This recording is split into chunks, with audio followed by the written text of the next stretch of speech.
Hey guys, it's your girl Urban, and I know you're like, who? Your ass been gone for a month. Well, about a month, and you're right, I have been. So let me tell you why.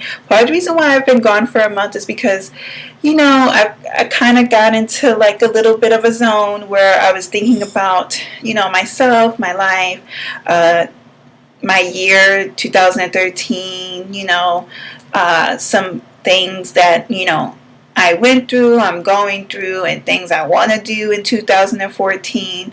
So I'm going to talk about that in another video. But in this video, I'm going to do a small mini review and a small mini review on 12 Years a Slave. I can't talk, sorry. Which happy Thanksgiving. Well, it will be after Thanksgiving once you guys see this video. But that's where I just came from, a Thanksgiving dinner at my godbrother's house. I feel like complete and utter crap, but thank God my voice cleared up.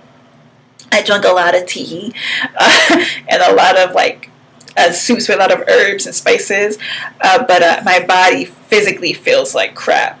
But he had some of the best pina coladas as usual, so I'm feeling a little whoop-de-whoop-whoop-whoop. Anyway, but yeah, I'm doing a mini review on 12 Years a Slave, and I'm going to do what my favorites for the months of October and November. So that's what I'm doing for this video, okay? So let's get started. Now, I saw 12 Years a Slave, and it was good. It was a good film. On a scale of 1 through 10, I will give it an 8. It wasn't, I feel like when people were telling me about the film, and people do exaggerate, and I realized that I'm such a tough critic when it comes to certain things as well, so sometimes I can't always listen to what people think. But people were like, girl, once you watch that film, you're going to be like, you're not going to want to be around no white people, la, la, la, la, la. And I'm like, okay. And I didn't feel like that at all, actually. Actually, the film, I thought played it pretty safe as what I thought it was going to be in my head, to be honest. I was expecting way worse. After I got the film, I had to go to work, and I kind of was just like, I wanted to roll up in there and be like, fuck this job. I want to work for the man. But I brought my ass to work, and I did work for the man. I worked 9+ hours that day, actually, overnight. So, yeah, I didn't feel that way. Actually, I thought the film was good. Like I said, scale 1 through 10, I give it an 8. I kind of expected more. I guess maybe because of what other people were saying, I expected more. Let me just stop saying There is one graphic scene where a female slave is getting beat by another slave who is paid, who is the lead character in the film, who is played by, and forgive me if I butcher his name, because he has such a beautiful Nigerian name, and he is really such a beautiful man. Trust me, I saw him in Soho. He's gorgeous in person, and even in the film. But Ejikio Okafor, I think that's how you pronounce his name. I hope that's how you pronounce his name, because I think it's absolutely beautiful. It's a beautiful Nigerian name, and I always butcher it, and I don't mean to. So if it's not, tell me how to pronounce it, because I really didn't mean to do that. But he's in the film, so he's the guy who, he's basically a free man in New York. He lives in the North with his wife and 2 kids, living his life, and then, he's a very well-known musician in New York, and so he meets these guys, and like, yeah, we gotta work for you, we're gonna bring you here. They're whining and dining him and stuff like that, whatever. Then he gets drunk, he gets pissy drunk, and then all of a sudden he wakes up, he finds himself in a dungeon, and he's being sold to like the highest bidder, basically. And it's like, what? I'm a free man. And so whatever, the odds are against him, so he lives the next 12 years as a slave. Family doesn't know where he's at, none of that. So it's actually a really good film. I didn't know Brad Pitt was going to be in the film. Really surprising, but very refreshing, because I love Brad Pitt. And he's trying to get out the best way he can. Like he's trying to tell people, hey, I'm actually a free man. Can you send this letter? And then he winds up getting caught by one person. It's a good film. It's a good film, a very lengthy film, not as long as Django, and I wouldn't compare the two. I feel like Django represents an idea, and a pretty awesome idea. I mean, how many, people, would love to have, when they're in school reading about slavery, wanted this to read a story about the slaves, starting some type of revolution and whipping their slave master's ass. Everybody. I just don't, but I also don't think that Django was as good as what people were telling me it was. I thought it was okay. I thought it was good. I did think it was too long, though. And, I don't mind sitting through long movies. I really, really don't. But I just thought that was too long. And, I feel like Kerry Washington was amazing in the small scene she had. Of course, because, she's just amazing. And I'm so upset that I gotta wait another week for Scandal to come back on. But that is besides the point. Let me stick on topic. I give it an 8. I think you guys can check it out. It's a movie that it's gonna make you remember, particularly Black people, and all people, but particularly Black people, where we were, where we could have been still, and how it wasn't that long ago. That's like 2 grandmas ago. It's not that long ago. So I do think that you guys should definitely go check it out. I didn't see The Best Man Holiday yet. I definitely will, and I definitely give you my little 2 cents on that. Anyway, moving right along, I'm going to show y'all my favorites for October and November. So let's get right into it. One of my favorites, first thing first, is the Benai Banana Luxury Powder. So this is it.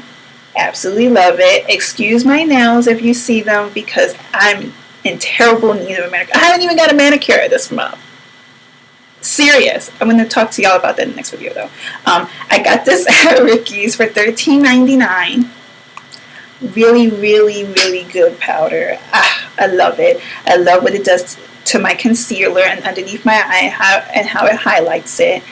Really, really nice. It doesn't crease, no creasing, no cakiness, no nada. Really nice. I know this camera's kind of shitty, and then I got the lighting going on, but you can kind of see my face looks very natural and still very bronzy and glowy. Even though I do self-tan my body, I don't self-tan my face. I don't. And we'll talk about Black people self-tanning, because we can do it too. Get your life. So the next thing is my concealer for my face and under eye. And give me 2 seconds.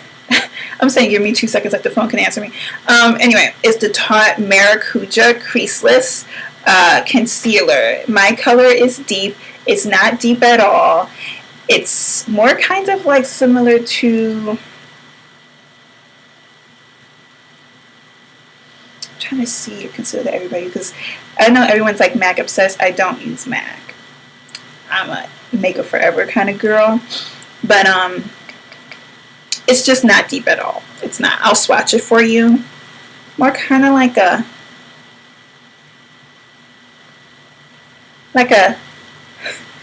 tan, but it has a nice little orangey tint to it, which I love. So if you see, it's not really that dark. I'm going to spread it out a bit. See it? Not at all. So anyway, it's full coverage, waterproof, and crease proof. How can you not love it? So that's that. Love that one. And I set it with my Benai banana powder. Okay, moving on.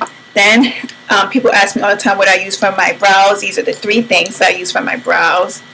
And that is the Anastasia Brow Wiz and Brunette. Absolutely love it. I define my brow shape with that. And then I fill in with the Smashbox filter. I don't even use this trio except for this dark color right down here. And it's called Sumatra. I use that dark color to fill in my brows right here. So you see there's like already like a damn bullet wound in it.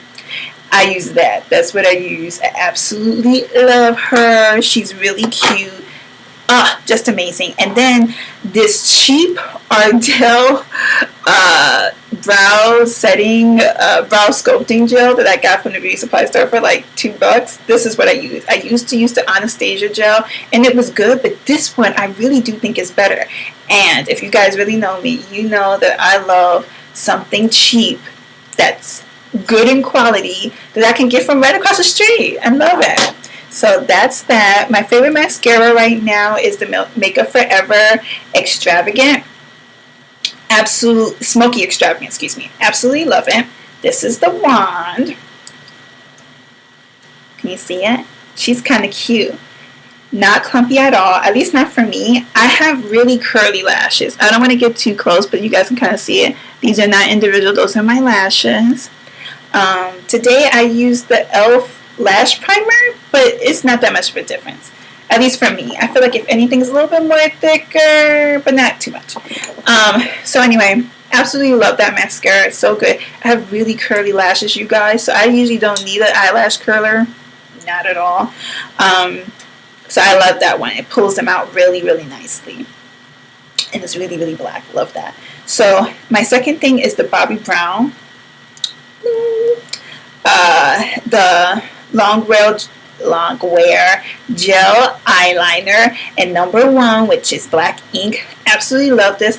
I didn't think I would like it because honestly my other favorite too is the Stila. Sorry, the letters is like coming off kind of. Well, yeah. The waterproof liquid liner. I actually love that because I love really dark black eyeliners, and that one does it every time for me. It always gives me the nicest cat eyes. But this one, the gel, I never used to be crazy about gel. I used to be like, yeah. But I started playing around with this one again, and I actually really, really love it. So that's that. The Smashbox waterproof shadow liner. Absolutely love that. I actually have a close-up look of this makeup tutorial and of this makeup look here, so you can see a little bit better. It's actually really, really good. So you guys need to check it out. This one I use, and it's called Luminous Fig. It's like a nice brown, smoky, copperish color. It's really hard to like say what it is. You can't really see it. Camera's all shitty. But yeah, that's what it is. But it has like these like little coppery shimmer thingy-majiggies in it, and I really, really love it. And I don't want this video to be too long either, so I may have to do a part 1 and part 2 because it's a lot of stuff that I consider my favorites. Another thing that I love, honestly, is the Black Opal Honey Eve number 2 in the Flawless Concealer. I don't use this for anything except for underneath my brows. This is what I do for my brows, and when I want to mute out my natural lip color to put on a lipstick that I actually want it to be